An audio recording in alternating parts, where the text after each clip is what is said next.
नमस्कार, मैं तरुण वर्मा और मैं एक क्लिनिकल साइकोलॉजिस्ट हूँ। इस वीडियो में अपनी series schizophrenia real life stories को आगे बढ़ाते हुए आपके साथ एक नया केस शेयर करूँगा। तो आइए अब आगे बढ़ते हैं। अलीशा अपने फाइनल यूनिवर्सिटी एग्ज़ाम्स के लिए प्रिपेयर कर रही थी। मई का महीना था जब एक दिन पढ़ते वक्त किसी 40-45 साल के आदमी ने, जो बड़े गुस्से में था, उसको रोका। जोर से चिल्लाया, रुक जा, तू ये नहीं कर सकती, तू फेल हो जाएगी, तू इस लायक नहीं है कि तू डिग्री ले सके, तू कभी लाइफ में सक्सेसफुल नहीं होगी, बेकार के काम कर रही है, बंद कर दे ये सब पढ़ाइयाँ। धीरे धीरे 9 और लोगों ने उस आदमी को ज्वाइन कर लिया और बड़ी सारी आवाज़ें शोर मचाती हुई उसे सुनाई देने लगीं, जिस वजह से 21 साल की अलीशा पढ़ाई में कंसंट्रेट नहीं कर पाई।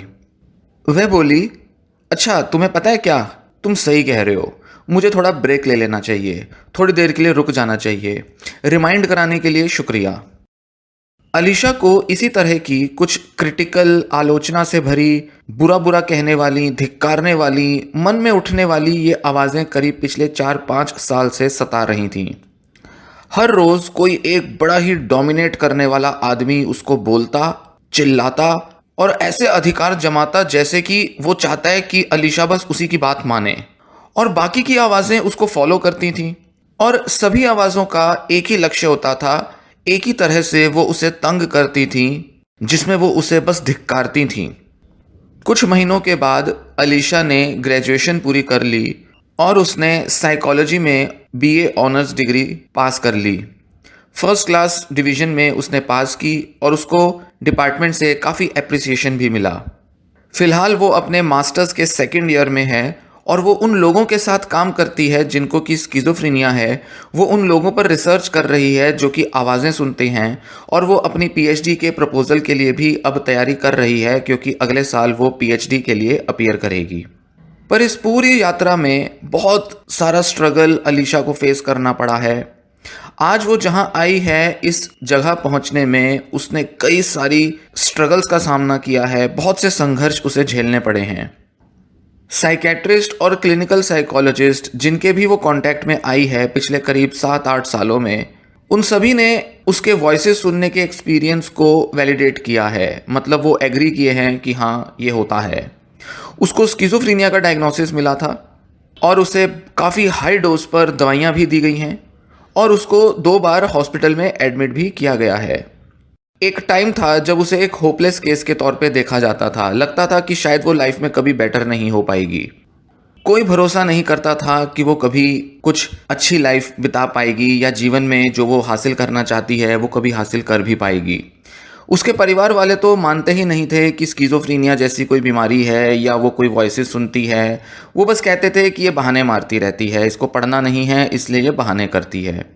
बहुत काउंसलिंग के बाद, बहुत फैमिली के साथ सेशंस करने के बाद साइकोलॉजिस्ट जो थे वो उसके फैमिली को कन्विंस कर पाए कि वो किस चीज़ से गुजर रही है।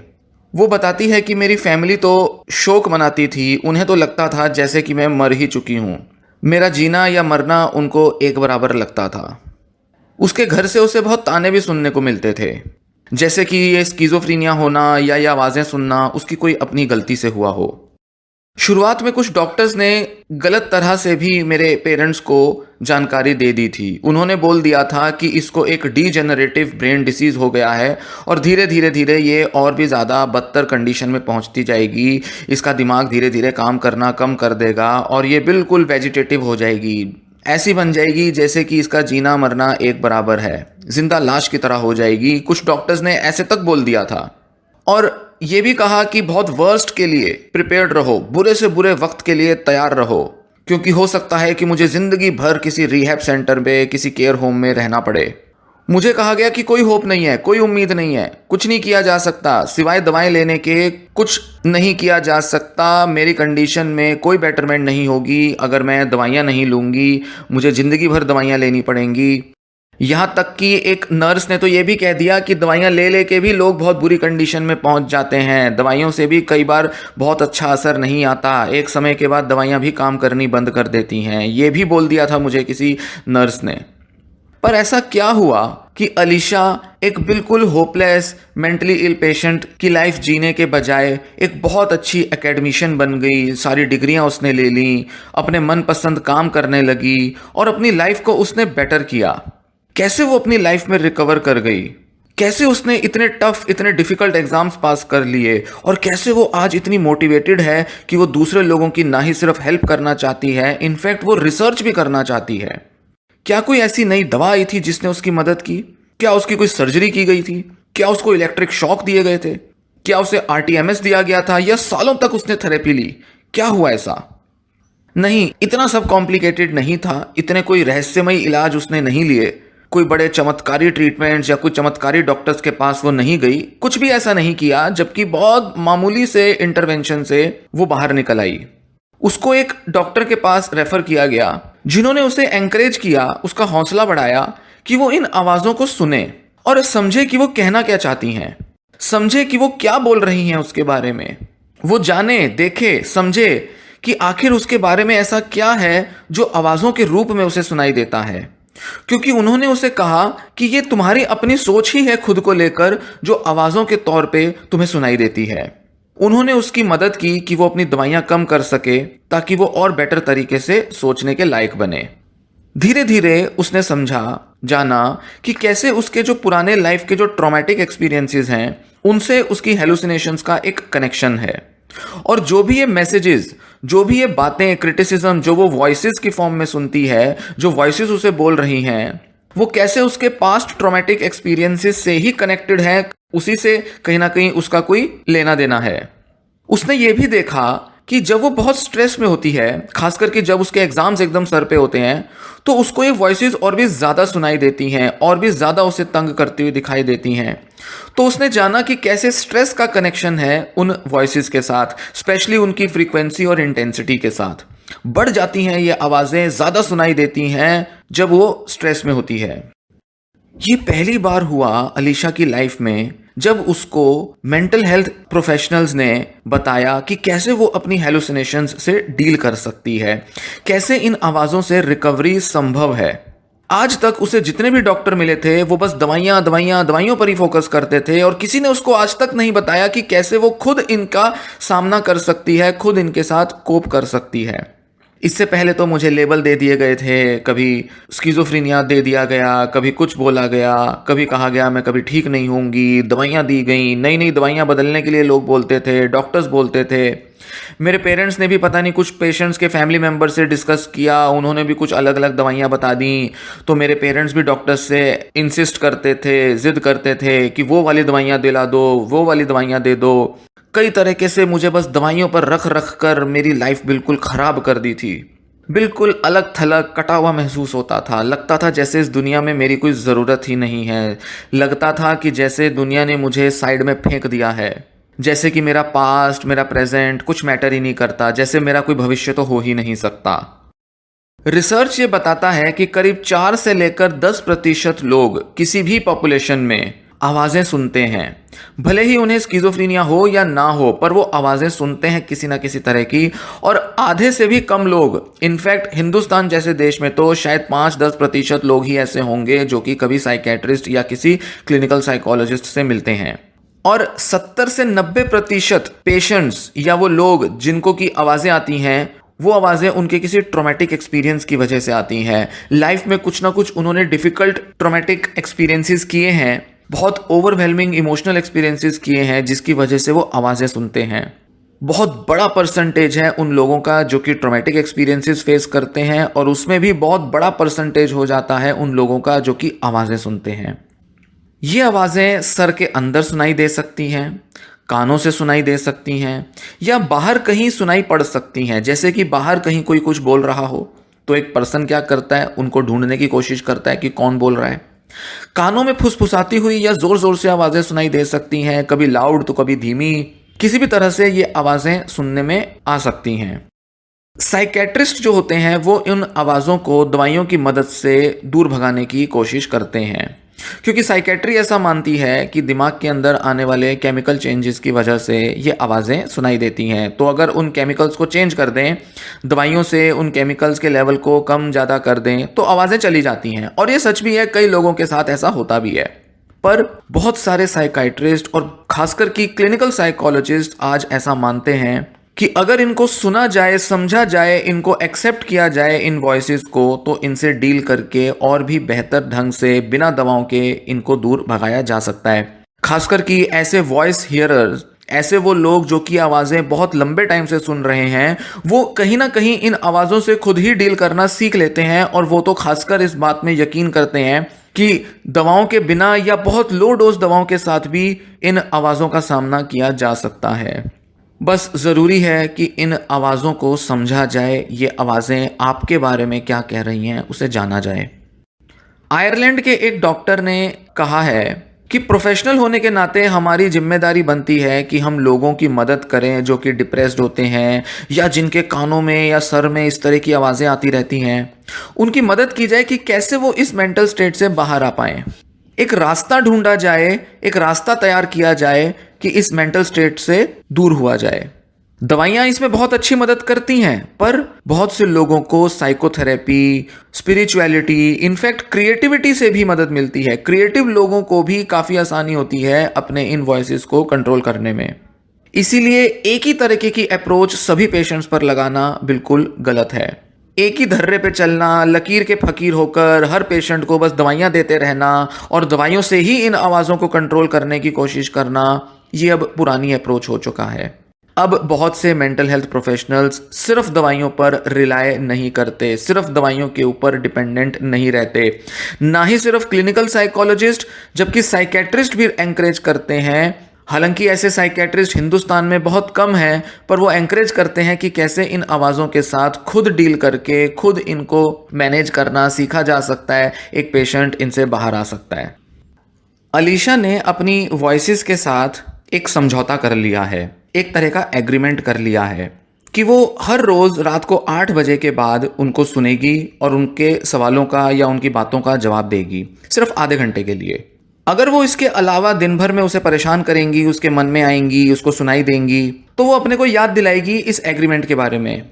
वो याद दिलाएगी कि नहीं, अभी मुझे इनसे बात नहीं करनी, अभी मुझे इनकी बातें नहीं माननी, अभी मुझे इन्हें नहीं सुनना, मैं रात को सुनूंगी। अगर दिन में कभी पढ़ते वक्त या कुछ काम करते वक्त अगर ये आवाज़ें उसके कान में आ जाएं, तो वो बस इन्हें टाल देती है, डिले कर देती है और खुद को याद दिलाती है कि शाम को बात करेंगे, अभी फालतू टाइम नहीं देना, अभी मुझे इनमें अपना ध्यान नहीं देना, दिमाग खराब नहीं करना अभी इनमें। और ये काम करता है, उस पर बहुत काम करता है, बहुत इफेक्टिव है ये अलीशा के लिए। उसको धिक्कारने वाली, क्रिटिसाइज करने वाली, जलील करने वाली आवाज़ें दिन भर आती हैं, पर किसी तरह से उसने अपनी बिजी लाइफ में इनके साथ एडजस्ट करना सीख लिया है। इतनी दवाइयाँ लेने के बाद भी उसकी आवाज़ें पूरी तरह से नहीं शांत हुई, दिमाग से नहीं गई ये आवाज़ें उसके। इसलिए उसने खुद ही इनसे डील करने का एक जरिया ढूंढा है। इन आवाज़ों के साथ कैसे सरवाइव किया जाए, कैसे इनको दूर रखा जाए, उसने एक बहुत इफेक्टिव तरीका जान लिया है। सबसे अच्छी चीज़ ये है कि जब वो इन आवाज़ों के साथ बात करती है, अपने तरह से इनसे डील करती है, तो ये आवाज़ें कभी उसकी मेंटल कंडीशन को बहुत बदतर कंडीशन में नहीं ले जाती। बहुत वर्स एक्सपीरियंसेस अब उसे नहीं होते। पहले उसकी हालत इतनी ख़राब हो जाया करती थी कि उसे सुसाइडल थॉट आती थी, और अलीशा ऐसा बताती है कि अब कई सालों से उसको कोई सुसाइडल थॉट्स नहीं आई हैं। क्यों? क्योंकि वो समझ चुकी है इन आवाज़ों की असलियत। वो समझ चुकी है कि कैसे ये आवाज़ें उसके लाइफ के ट्रॉमेटिक एक्सपीरियंसेस से कनेक्टेड हैं, कैसे उसके बचपन के और अर्ली टीनेज के जो कुछ बुरे अनुभव थे, कैसे उनसे ये आवाज़ें जो हैं ये जुड़ी हुई हैं, क्यों ये उन्हीं अनुभवों की वजह से उसके दिमाग में बन चुकी हैं। इसलिए अब वो इनसे परेशान नहीं होती, इसलिए अब ये आवाज़ें उसे एक लिमिट से ज़्यादा दुखी नहीं करती। उसका अब इन आवाज़ों पर नियंत्रण बन चुका है, वो इनको अब कंट्रोल करती है, अब ये आवाज़ें उसे कंट्रोल नहीं करती। इनफैक्ट पिछले कुछ महीनों से उसने अपनी दवाइयों की डोज भी बहुत रिड्यूस कर दी है, और वो ऐसा चाहती है कि अब धीरे धीरे वो दवाइयों से बाहर आ जाए। और जब जब उसने इन दवाइयों की डोज कम की है, तब भी उसने यही देखा है कि इन आवाज़ों की इंटेंसिटी बड़ी नहीं है, मतलब वो इन्हें अब मैनेज करना सीख चुकी है। बावजूद इसके कभी कभी उसको किसी न किसी वजह से साइकेट्रिस्ट के पास विजिट करना पड़ता है और साइकेट्रिस्ट अक्सर जोर देते हैं कि नहीं दवाइयाँ लेनी पड़ेंगी, दवाइयाँ तो लो, फोर्स करते हैं साइकेट्रिस्ट इसे। पर फिर भी ये डिटरमाइंड है अलीशा कि वो दवाइयों से छुटकारा चाहती है और वो खुद इन आवाज़ों से डील करना सीखना चाहती है और ऐसे ही इनके साथ चलना चाहती है। वो बताती है कि मेरा जो सबसे पहला साइकेट्रिस्ट था उसने मुझे बोला था कि इस बीमारी से तो बेहतर है कैंसर होना, क्योंकि उसका तो फिर भी एक क्योर है, पर यह बीमारी बहुत बदतर है, बहुत बुरी है, इसलिए जिंदगी भर इसको सामना करना पड़ता है, जिंदगी भर दवाइयाँ खानी पड़ती हैं। मुझे मेरे पहले साइकेट्रिस्ट ने बहुत डरा रखा था, बहुत ज़्यादा डरा दिया था मुझे। और वो साइकेट्रिस्ट आज भी लोगों को यही बताता है। मेरे पहचान में कुछ ऐसे लोग आए हैं जो बताते हैं कि वो साइकेट्रिस्ट पेशेंट्स को डराता है, हमेशा उनके फैमिली मेंबर्स को डरा देता है। ना जाने कैसे ट्रेडिशनल टाइप के साइकेट्रिस्ट आज भी मौजूद हैं हमारे आसपास, जो पता नहीं कौन सी दकियानुसी बातों को फैलाते रहते हैं और पेशेंट्स और उनके फैमिली मेंबर्स को डरा धमका कर दवाइयाँ भी देते रहते हैं, उनको हॉस्पिटलों में एडमिट भी करते रहते हैं। मेरे साथ जो भी हुआ वो बड़ा डिजास्ट्रस था, बड़ा भयानक था, और मुझे ऐसा लगता है कि मेरा लक था जिस वजह से मैं सरवाइव कर गई। बाई चांस मुझे कुछ ऐसी बातें सुनने पढ़ने को मिल गई, बाई चांस मुझे कुछ ऐसे डॉक्टर मिल गए जिनकी वजह से मैं बच गई। पर वो जो कुछ साइकेट्रिस्ट थे और ये जो पूरा जो मेडिकल सिस्टम, साइकेट्री सिस्टम है, ये तो मुझे बर्बाद कर देता, मेरी पूरी जिंदगी बेकार हो जाती। मुझे ऐसा लगता है कि अगर मैं बस थोड़ा दूर और रहती होती तो शायद मैं उस डॉक्टर से कभी ना मिलती, शायद उनकी बातें मुझे कभी ना पता चल पाती जो उन्होंने मुझे बताई थी कि कैसे मैं इन आवाज़ों से कोप कर सकती हूँ। उन डॉक्टर्स का तो मैं बेहद तहे दिल से धन्यवाद करती हूँ जिन्होंने मुझे इतने बुरे फेज़ में, लाइफ के ऐसे बुरे पड़ाव पर भी मुझे गाइड किया, मुझे समझाया कि कैसे मैं इन आवाज़ों को हैंडल कर सकती हूँ, कैसे इनका सामना करके इनको समझ के खुद इनको शांत कर सकती हूँ। बट अच्छी बात यह है कि इस तरह की हेल्प जो है वो आज काफ़ी मौजूद है। काफ़ी सारे क्लिनिकल साइकोलॉजिस्ट और कुछ साइकेट्रिस्ट एंकरेज करते हैं पेशेंट्स को कि वो अपनी आवाज़ों को खुद ही शांत करना सीखें। वो कहती है कि मैं एंटी मेडिकेशन नहीं हूं, मैं ये नहीं कहती लोगों को कि तुम दवाइयां मत लो, दवाइयां लेना बंद कर दो, दवाइयां तुम्हारा नुकसान करेंगी, दवाइयां बेकार हैं, उनके साइड इफेक्ट बहुत हैं। नहीं, मैं ये नहीं कहती, क्योंकि मैं जानती हूं बहुत लोगों को दवाइयों से ही असर आएगा और बहुत लोगों को लंबे टाइम तक दवाइयां लेनी पड़ती हैं। पर वो कहती है कि मैं इस सिद्धांत में बिलीव करती हूँ कि मैं अपनी चॉइस से अपना ट्रीटमेंट खुद चुन सकती हूँ, खुद अपना आगे का रास्ता तैयार कर सकती हूँ, खुद अपने सिम्टम्स हैं या अपनी परेशानियाँ हैं, ट्रॉमा हैं या अपनी जो भी परेशानियाँ हैं उनसे डील करना मैं खुद सीख सकती हूँ। इसलिए मैं इसी रास्ते पर आगे बढ़ना चाहती हूँ। इसलिए वो कहती है कि मैं ये नहीं कहती कि मेरा सब अनुसरण करें, मेरे हिसाब से सब चले, नहीं। वो कहती है कि जो मेरे साथ हुआ वो किसी और के साथ भी हो सकता है, पर अच्छे डॉक्टर्स की गाइडेंस मिलना बेहद ज़रूरी है। और मैं भी ये सब इसलिए कर पाई, वो कहती है कि इसीलिए क्योंकि मेरे डॉक्टर्स जो थे मुझे अच्छे से गाइड कर देते थे। मैंने ये सब खुद नहीं किया, मैंने खुद दवाइयाँ नहीं छोड़ी कभी, केवल डॉक्टर की गाइडेंस में ही जब मैं हेलुसिनेशंस को डील करना सीख गई तभी धीरे धीरे मेरी दवाइयाँ कम हुई। इसलिए पहले अच्छे से अपने सिम्टम्स को डील करना सीखना पड़ता है, तभी धीरे धीरे दवाइयाँ कम की जा सकती हैं। और इसमें यह भी चेक करना पड़ता है कि दवाइयां कम करने से क्या सिम्टम्स बढ़ तो नहीं रहे हैं। सौभाग्य से मेरे सिम्टम्स नहीं बढ़ते थे जब मेरी दवाइयां धीरे धीरे कम होती थीं, इसलिए डॉक्टर्स भी कॉन्फिडेंस के साथ मेरी दवाइयां कम कर पाए। पर एक बात साफ है कि दवाइयों के आधार पर सभी लोगों को इलाज की सलाह नहीं दी जा सकती, और भी ऑप्शंस अवेलेबल हैं लोगों के पास। वो कहती है कि आवाज़ें सुनना ऐसे ही है जैसे लेफ्ट हैंडेड होना। कुछ लोग हैं जिनको ये आवाज़ें आती हैं और वो हमेशा सुनेंगे, जैसे कि लेफ्ट हैंडेड हैं, आप ज़बरदस्ती किसी को राइट हैंडेड नहीं बना सकते।